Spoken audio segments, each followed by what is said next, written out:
Hello student, welcome to my YouTube channel. तो आज के इस वीडियो में हम लोग बात करेंगे क्लास 11th के चैप्टर 6 का टॉपिक है हमारे पास इंक्रीजिंग एंड डिक्रीजिंग फंक्शन। ठीक है, तो आज हम लोग इंक्रीजिंग और डिक्रीजिंग फंक्शन के बारे में डिस्कस करेंगे। हमारा फर्स्ट टॉपिक है इंक्रीजिंग फंक्शन। हम ये देखेंगे कि इंक्रीजिंग फंक्शन क्या होता है, उसका बेसिक डिफिनेशन क्या है।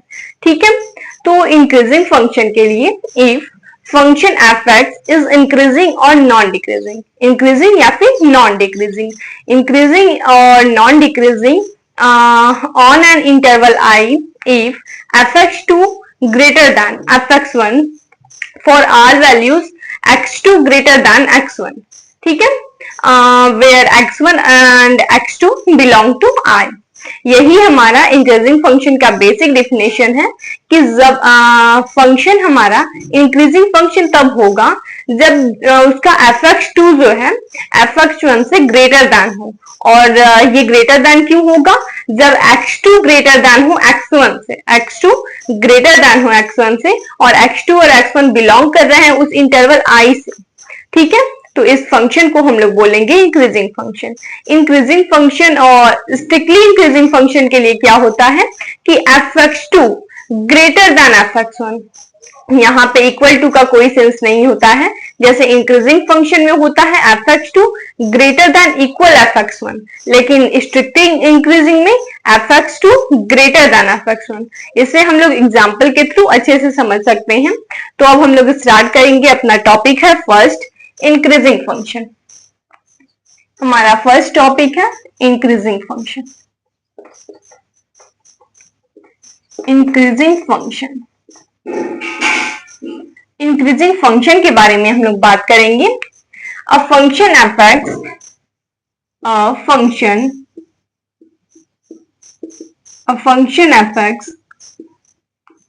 Is increasing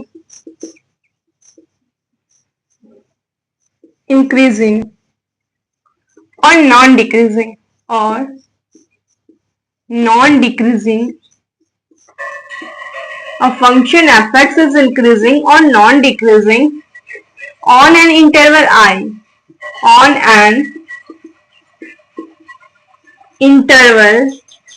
I if fx2 greater than equal to fx1 for all values x2 greater than x1 where x1, x2 belong to I। ठीक है, ये हो गया हमारा इंक्रीजिंग फंक्शन का definition. A function fx is increasing or non-decreasing on an interval I if fx2 greater than equal to fx1 for all values x2 greater than x1 where x1 and x2 belong to I। ठीक है, तो इसे हम लोग example के through बहुत ही अच्छे से देख सकते हैं। तो इसके बाद हम लोग स्ट्रिक्टली इंक्रीजिंग फंक्शन देख लें और फिर दोनों को एक ही एग्जाम्पल में हम लोग अच्छे से देखेंगे। ठीक है, तो हमारा नेक्स्ट होगा strictly increasing function. Strictly increasing function, strictly increasing function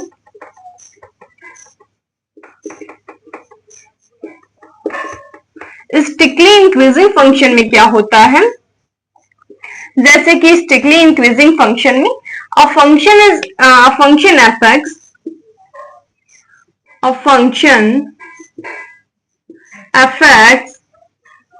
is strictly increasing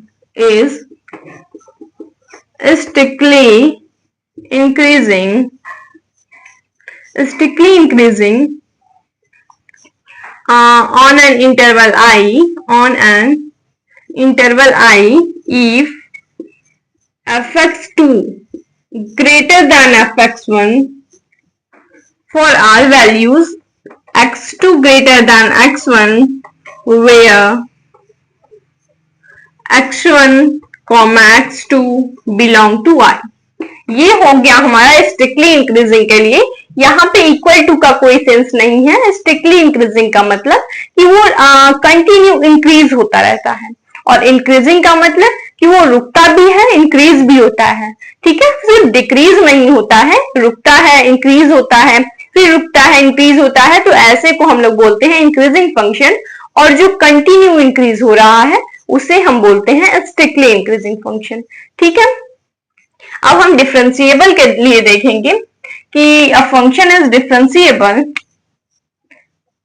function is differentiable, function is differentiable if f dash x greater than 0। ठीक है, f dash x greater than 0, ये है हमारा स्टिकली इंक्रीजिंग के लिए differentiable का। ठीक है, तो इस इंक्रीजिंग और स्ट्रिक्टली इंक्रीजिंग फंक्शन को हम लोग एग्जांपल के थ्रू देखेंगे। जैसे यहाँ पे हम देख सकते हैं, हमको एग्जांपल ले लेंगे। ठीक है, हम मान लेंगे साइन एक्स का फंक्शन, साइन एक्स का फंक्शन। ठीक है, हम साइन एक्स का ग्राफ बनाएंगे। यहाँ पे हम मान लेंगे y equal sine x. Sine x का ग्राफ हम लोग जानते हैं, साइन एक्स का ग्राफ क्या होता है, 0 से आता है, ये होता है हमारा साइन एक्स का ग्राफ। यहाँ पे 0, ये x डैश y डैश। ठीक है, ये हो गया हमारा साइन एक्स का ग्राफ। तो यहाँ पे हम ये देख सकते हैं कि 0 से π/2 तक, 0 से π/2 तक ये जो साइन एक्स है वो स्टिकली इंक्रीज हो रहा है, वो कंटिन्यू इंक्रीज हो रहा है, कहीं पे भी रुका नहीं है। 0 से π/2 तक, 0 से π/2 तक वो कंटिन्यू इंक्रीज हो रहा है। तो ऐसे फंक्शन को हम लोग बोलते हैं कि ये एक स्टिकली इंक्रीजिंग फंक्शन है। ठीक है, ऐसे फंक्शन को हम लोग बोलते हैं ये एक स्टिकली इंक्रीजिंग फंक्शन है। 0 से वो π/2 तक कंटिन्यू इंक्रीज हो रहा है। ठीक है, यही हमें इंक्रीजिंग फंक्शन के लिए ग्राफ चाहिए। तो हम देख सकते हैं इंक्रीजिंग फंक्शन के लिए ये ग्राफ है।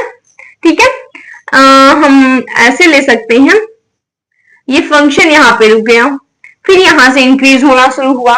इस फंक्शन को हम लोग बोलेंगे इंक्रीजिंग फंक्शन, क्योंकि यहां से हम ये देख रहे हैं कि इस पॉइंट तक तो ये इंक्रीज हुआ है, इस पॉइंट तक ये इंक्रीज हुआ, उसके बाद ये रुका है, फिर यहां से आकर इंक्रीज हो रहा है। इसका मतलब कि ये एक इंक्रीजिंग फंक्शन है, ये कंटिन्यू इंक्रीज नहीं हो रहा है, ये इंक्रीज हो रहा है, रुक रहा है, उसके बाद इंक्रीज हो रहा है, फिर रुक रहा है।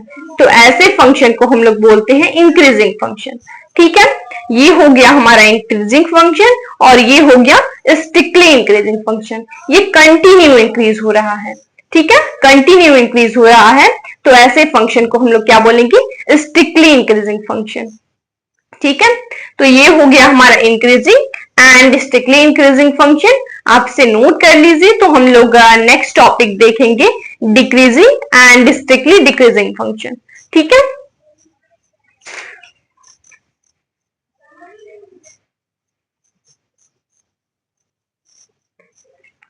तो अब हम लोग जानेंगे डिक्रीजिंग एंड स्टिकली डिक्रीजिंग फंक्शन के बारे में।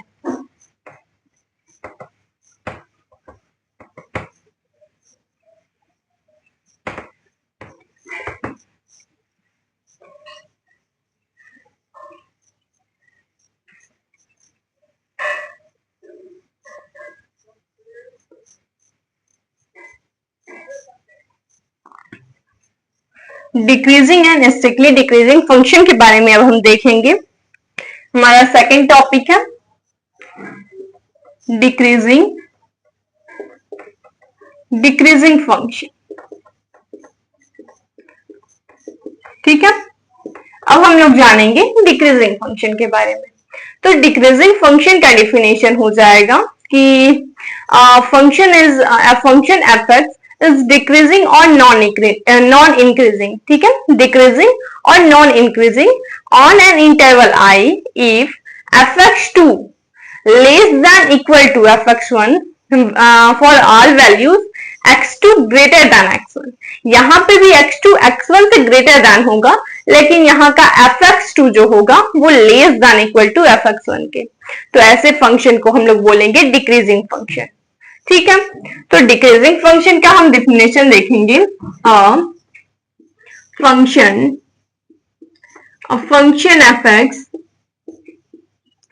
fx is decreasing.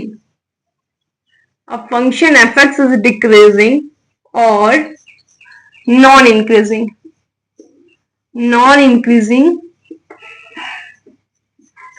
A function fx is decreasing or non-increasing on an interval I,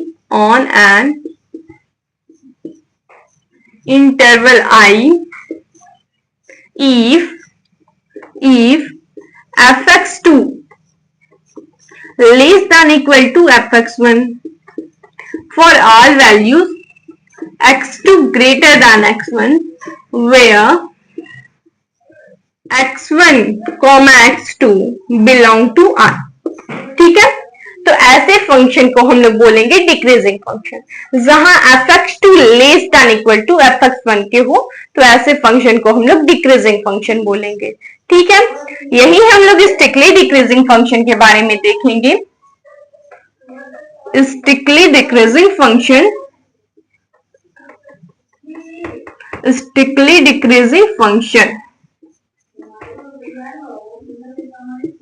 strictly decreasing function के बारे में हम लोग जानेंगे। A function is strictly decrease, function is strictly decreasing function, strictly decreasing function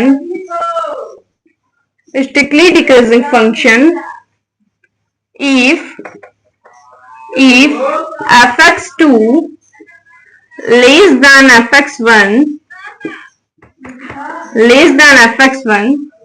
for all values x2 greater than x1 where x1, x2 belong to I। ठीक है, तो ऐसे फंक्शन को हम लोग बोलेंगे strictly decreasing function. Strictly decreasing function को हम लोग एग्जाम्पल के थ्रू बहुत ही अच्छे से देख सकते हैं। जैसे यहाँ पे हम लोग एग्जाम्पल ले सकते हैं। एग्जाम्पल फर्स्ट है हमारे पास, जैसे यहाँ पे कोई फंक्शन है cos x का। ठीक है, ये कोई cos x का फंक्शन है, इसका हम ग्राफ देखेंगे। ये cos x का फंक्शन का ग्राफ देखेंगे, x axis, y axis, y dash, x dash. ठीक है, इसका ग्राफ हम लोग देख सकते हैं। ये फंक्शन, ये ग्राफ cos x का ग्राफ है। यहां से हम देखेंगे 0 से π/2 तक। यहाँ इस ग्राफ में हम ये देख सकते हैं कि 0 से π/2 तक ये फंक्शन लगातार डिक्रीज हो रहा है, कंटिन्यू डिक्रीज हो रहा है। तो ऐसे फंक्शन को हम लोग बोलेंगे स्ट्रिक्टली डिक्रीजिंग फंक्शन। यहां से हम देख सकते हैं 0 से π/2 तक ये फंक्शन कंटिन्यू डिक्रीज हो रहा है, तो ऐसे फंक्शन को हम लोग बोलेंगे स्ट्रिक्टली डिक्रीजिंग फंक्शन। ठीक है, और यहीं पे हम लोग एक और देख सकते हैं, ये हमारे पास एक अदर फंक्शन ग्राफ है।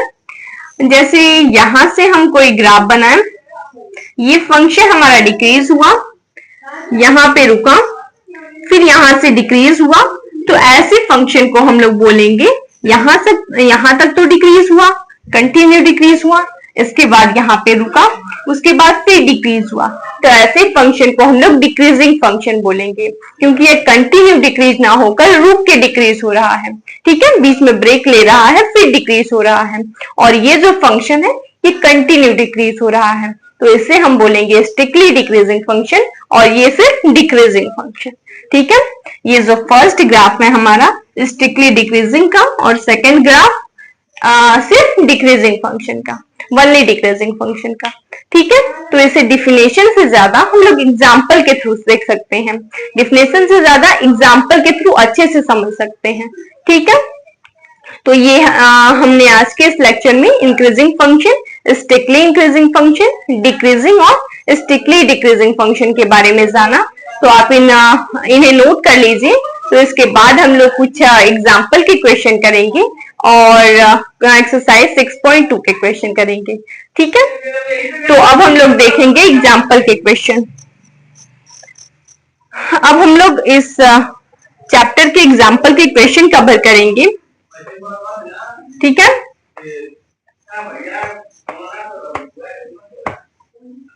अब हम लोग एग्जाम्पल के थ्रू कुछ इंक्रीजिंग और डिक्रीजिंग फंक्शन को देखेंगे। ठीक है,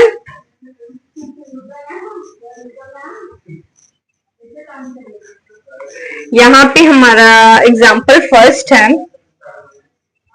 एग्जाम्पल फर्स्ट है हमारे पास, प्रूव दैट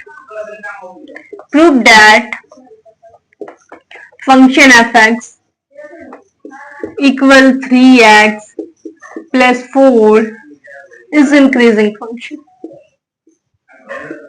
increasing function, ठीक है। इस फंक्शन को, ये एग्जाम्पल है हमारे पास, एग्जाम्पल फर्स्ट है। फंक्शन दिया गया है f(x) equal 3x plus 4। हमें ये प्रूव करना है, ये फंक्शन क्या है, फंक्शन इज इंक्रीजिंग फंक्शन। ठीक है, तो इस फंक्शन को यहां से हमें प्रूव करना है, इंक्रीजिंग प्रूव करना है। तो यहाँ पे हम सॉल्व कर सकते हैं इसे, इसका सोल्यूशन देख सकते हैं हम, सोल्यूशन इसका हम देख सकते हैं। f(x) किसी भी फंक्शन को इंक्रीजिंग फंक्शन होने के लिए सबसे सबसे इंपॉर्टेंट कंडीशन ये है कि जो x2 होगा उसे ग्रेटर देन होगा x1 से। ठीक है, तो यहाँ पे हम लेंगे, चूंकि x2 ग्रेटर देन x1। ठीक है, हम मान लेते हैं कि x2 जो है वो ग्रेटर देन है x1 से। यहाँ पे late x2 greater than x1, तो अगर x2 ग्रेटर देन x1 है तो यहाँ पे हम ये लिख सकते हैं कि 3x2 ग्रेटर देन 3x1। ठीक है, अगर x2 हमारा ग्रेटर देन x1 से है तो हम 3x2 ग्रेटर देन 3x1 लिख सकते हैं यहाँ पे, ताकि अगर 3 को डिवाइड करें, दोनों साइड 3 से डिवाइड कर लें तो ये हमारा इसी के इक्वल होगा, x2 ग्रेटर देन x1 के। ठीक है, तो यहाँ पे हम लोग 3x2 ग्रेटर देन 3x1 लिख सकते हैं, या फिर हम लिख सकते हैं 3x2 plus 4 greater than 3x1 plus 4। ठीक है, 3x2 plus 4 plus 4 greater than 3x1 plus 4। तो ये कंडीशन हो गई। यहाँ पे हम क्या लिख सकते हैं, फंक्शन जो हमारा f(x) का था, f(x) जो है फंक्शन x का था, f(x) इक्वल है 3x प्लस 4 के। तो यहाँ पे जब x2 है तो यहाँ पे हम लिख सकते हैं f(x2) ग्रेटर देन, यहाँ पे x1 है तो इसे हम लिख सकते हैं f(x1). यहाँ पे x2 था तो हमने f(x2) लिख दिया, उसी तरह यहाँ पे x1 है तो हमने x1 लिख दिया। तो ये हो गया f(x2) ग्रेटर देन f(x1). तो इसलिए हम लिख सकते हैं hence this function is increasing function, hence this function is